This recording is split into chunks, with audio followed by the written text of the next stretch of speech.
ଭାରତର ଚନ୍ଦ୍ରଯାନ-3 ଚନ୍ଦ୍ରର ଦକ୍ଷିଣ ମେରୁରେ ଇତିହାସ ରଚିବା ପରେ ଏବେ ଚୀନ ମଧ୍ୟ ସେହି ରହସ୍ୟମୟ ଅଞ୍ଚଳକୁ ଯିବା ପାଇଁ ଅଣ୍ଟା ଭିଡ଼ିଛି। ଚୀନ ଖୁବ୍ ଶୀଘ୍ର ତାର ସବୁଠାରୁ ଜଟିଳ ମହାକାଶ ମିଶନ ଚାଙ୍ଗି-7 ଲଞ୍ଚ କରିବାକୁ ଯାଉଛି।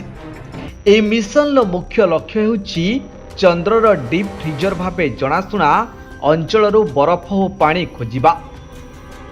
ଚୀନର ପୌରାଣିକ ଚନ୍ଦ୍ରଦେବୀଙ୍କ ନାମରେ ନାମିତ ଏହି ମାନବହୀନ ମିଶନକୁ ଲଙ୍ଗ ମାର୍ଚ୍ଚ 5 ରକେଟ୍ ସାହାଯ୍ୟରେ ହାଇନାନାର ୱାନଚାଙ୍ଗ ସାଇଟ୍ରୁ ଉତ୍କ୍ଷେପଣ କରାଯିବ।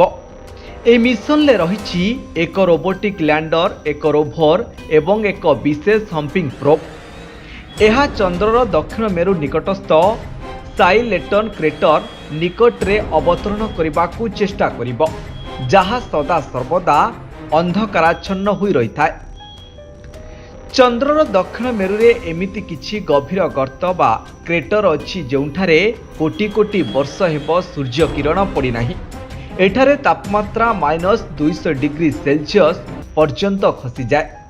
ବୈଜ୍ଞାନିକଙ୍କ ମତରେ ଏହି ଭୀଷଣ ଥଣ୍ଡାରେ ଅତି ପ୍ରାଚୀନ ଜଳ ବରଫ ସୁରକ୍ଷିତ ହୋଇ ରହିଛି। ତେବେ ଚନ୍ଦ୍ରରେ ପାଣି ମିଳିବା କେବଳ ପିଇବା ପାଇଁ ନୁହେଁ, ବରଂ ମହାକାଶଚାରୀଙ୍କ ପାଇଁ ଅମ୍ଳଜାନ ଏବଂ ରକେଟ୍ ପାଇଁ ଇନ୍ଧନ ତିଆରି କରିବାରେ ବ୍ୟବହୃତ ହେବ। ଏହାଦ୍ୱାରା ପୃଥିବୀରୁ ମହଙ୍ଗା ଜିନିଷ ପଠାଇବା ଆବଶ୍ୟକ ହେବ ନାହିଁ।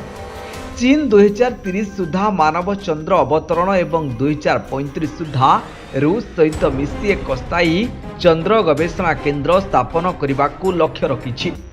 ଭାରତର ଚନ୍ଦ୍ରଯାନ-3 ସଫଳତା ପରେ ଏବେ ଆମେରିକା ନାସା ଭାଇପର, ଜାପାନ ଭାରତର ଲ୍ୟୁପେକ୍ସ ଏବଂ ଚୀନର ଚାଙ୍ଗି-7 ମଧ୍ୟରେ ଚନ୍ଦ୍ରରେ ପାଣି ଖୋଜିବାର ଏକ ବଡ଼ ପ୍ରତିଯୋଗିତା ଆରମ୍ଭ ହୋଇସାରିଛି। ତେବେ ଦେଖିବାକୁ ବାକି ରହିଲା ଚୀନର ଏହି ଜଟିଳ ମିଶନ କେତେ ସଫଳ ହେଉଛି।